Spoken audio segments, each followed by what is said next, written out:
Bismillah. Assalamualaikum warahmatullahi wabarakatuh. Terima kasih Dewan Juri yang terhormat atas waktu yang diberikan kepada saya. Saya Afdar Elta. Di sini saya akan mewakili sebagai dewan yang tidak menggunakan strategi ekonomi biru sebagai negara berkembang dalam potensi maritim. Baik, Indonesia sebagai negara kepulauan terbesar di dunia memiliki potensi maritim yang luar biasa. Dengan lebih dari 17.000 pulau dan garis pantai sepanjang 81.000 km, lautan Indonesia menyimpan kekayaan sumber daya alam yang besar. Potensi ini mencakup perikanan, energi terbarukan laut, serta pariwisata bahari, hingga cadangan mineral dasar laut. Strategi ekonomi biru yang berfokus pada pemanfaatan sumber daya laut secara berkelanjutan untuk mendukung pertumbuhan ekonomi seringkali diusulkan sebagai pendekatan untuk memanfaatkan potensi ini. Namun, meskipun banyak manfaat yang ditawarkan oleh ekonomi biru, Dewan ini memutuskan untuk tidak mengadopsi strategi tersebut. Keputusan ini didasarkan pada berbagai pertimbangan, termasuk tantangan finansial, keterbatasan teknologi dan pengetahuan, serta potensi dampak sosial negatif. Sebagai negara berkembang, Indonesia menghadapi prioritas lain yang mungkin lebih mendesak dan memerlukan sumber daya yang signifikan. Argumen utama yang mendasari keputusan Dewan untuk tidak menggunakan strategi ekonomi biru serta implikasi dari keputusan ini bagi pembangunan maritim Indonesia. Ada beberapa argumen menentang ekonomi biru. Yang pertama, biaya awal yang tinggi. Implementasi ekonomi biru membutuhkan investasi awal yang besar, baik dalam bentuk infrastruktur maupun penelitian. Memerlukan anggaran yang besar yang bisa menjadi beban berat bagi perekonomian Indonesia. Yang kedua, kurangnya kapasitas teknologi dan pengetahuan. Ekonomi biru seringkali memerlukan teknologi canggih dan pengetahuan khusus yang mungkin belum dimiliki oleh Indonesia. Yang ketiga, risiko terhadap masyarakat lokal.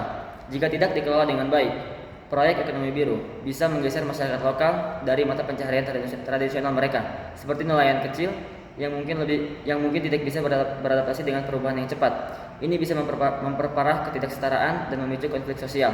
Yang keempat, kompleksitas pengelolaan dan regulasi. Penerapan strategi ekonomi biru memerlukan koordinasi yang kompleks antara berbagai pemangku kepentingan termasuk pemerintah pusat dan daerah, sektor swasta, komunitas lokal dan organisasi internasional.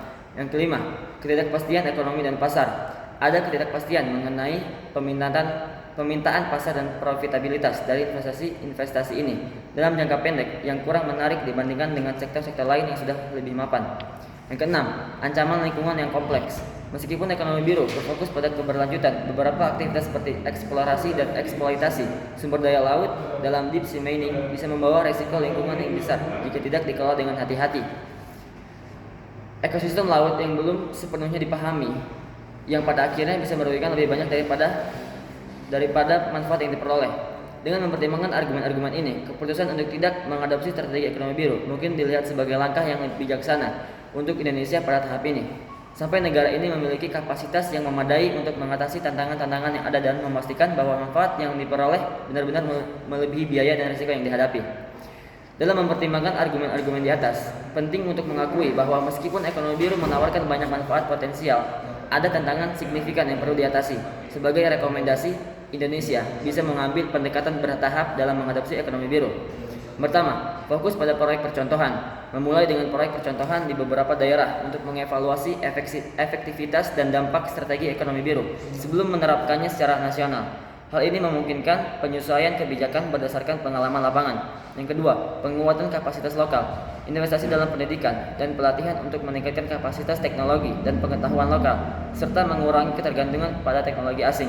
Yang ketiga, keterlibatan masyarakat. Melibatkan masyarakat lokal dalam perencanaan dan pelaksanaan proyek ekonomi biru untuk memastikan bahwa manfaatnya dirasakan oleh semua pihak dan mengurangi risiko konflik sosial.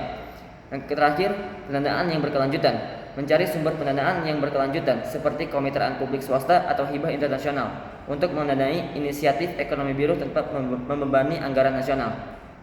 Kesimpulannya, bahwa Dewan di Indonesia tidak menggunakan strategi ekonomi biru meskipun memiliki potensi maritim besar menunjukkan bahwa ada sejumlah alasan spesifik yang membuat strategi tersebut dianggap tidak sesuai atau tidak layak diterapkan. Beberapa alasan potensial yang bisa dipertimbangkan adalah yang pertama, evaluasi potensi dan kesesuaian berdasarkan beberapa hal. Yang pertama, kondisi sosial dan ekonomi. Yang kedua, pengelolaan sumber daya.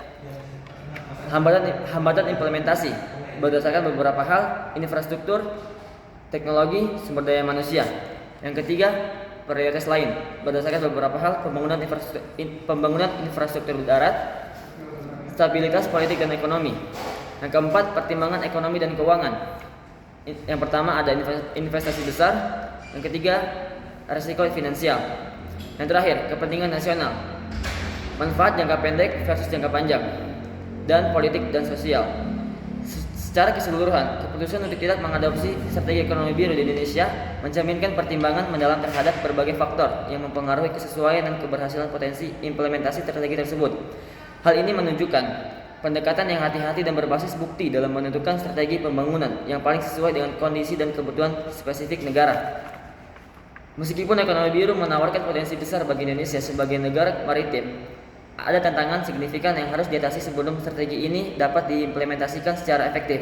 Dengan pendekatan bertahap, penguatan kapasitas lokal, dan keterlibatan masyarakat Indonesia dapat memanfaatkan potensi ekonomi biru sambil mengelola resiko yang terkait. Hanya dengan demikian, strategi ini dapat memberikan manfaat maksimal bagi pembangunan ekonomi dan keberlanjutan lingkungan di Indonesia. Terima kasih.